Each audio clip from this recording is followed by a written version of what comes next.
মাঝে মাঝে মুখের স্বাদের অবস্থা এমন 12টা বেজে যায় যেন মনে হয় 80-র দশকের সেই ব্ল্যাক অ্যান্ড হোয়াইট টিভি। আপনারও যদি এই অবস্থাই হয়ে থাকে তবে নতুন আলো দিয়ে কুচো চিংড়ির এই চচ্চড়িটা বানিয়ে দেখুন। মুখে দিলে জীবনের রেজুলেশনই বদলে যাবে, একদম 4K HD। চলুন কথা না বাড়িয়ে ঝটপট রান্নাটা শুরু করা যাক।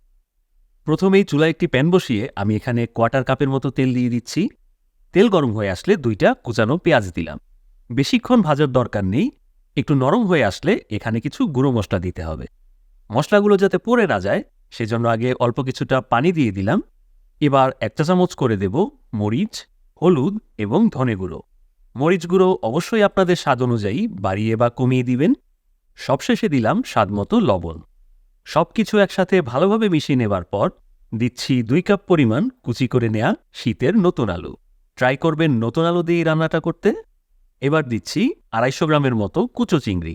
আমি কিন্তু এগুলোর মাথা ফেলে দিয়ে ভালোভাবে ধুয়ে পরিষ্কার করে নিয়েছি, তবে সাথে দেখলাম কয়েকটা ছোট ছোট মাছ ছিল, ওগুলোকেও নিয়ে নিয়েছি।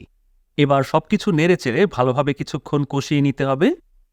চিংড়িগুলো যখন বেশ লাল লাল হয়ে যাবে এবং রান্নাটা একদম ড্রাই হয়ে আসবে, বুঝবেন কষানো হয়ে গেছে। এই পর্যায়ে আমি 1 কাপের মতো পানি অ্যাড করছি। স্বাদমতো কিছু কাঁচামরিচ দেব। এভাবে মাছ বরাবর চিড়ে নিতে হবে। ভালোভাবে মিশিয়ে চুলার আঁচ মিডিয়ামে রেখে ঢাকা দিয়ে দিচ্ছি। নতুন আলু সেদ্ধ হতে বেশি সময় লাগে না। ঝোলটা পুরোপুরি শুকিয়ে গেলেই আর বেশিক্ষণ রান্নার প্রয়োজন নেই।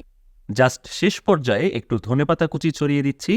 বলতে পারেন এই রান্নার অরিজিনাল টেস্ট আনার জন্য এটাই মেন ইনগ্রিডিয়েন্ট।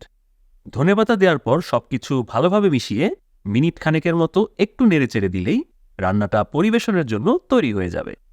তো বন্ধুরা, আজকের এই শর্টকাট রান্নাটা কেমন লাগলো তা কমেন্ট করে জানাতে ভুলবেন না। একবার হলেও ট্রাই করে দেখুন। আর এরকম অসাধারণ সুস্বাদু সব রেসিপি পেতে অবশ্যই চ্যানেলটিকে সাবস্ক্রাইব করুন এবং আমাদের আরও মজার মজার রান্নার ভিডিওগুলো ঘুরে আসুন। ভালো থাকবেন সবাই। Happy cooking.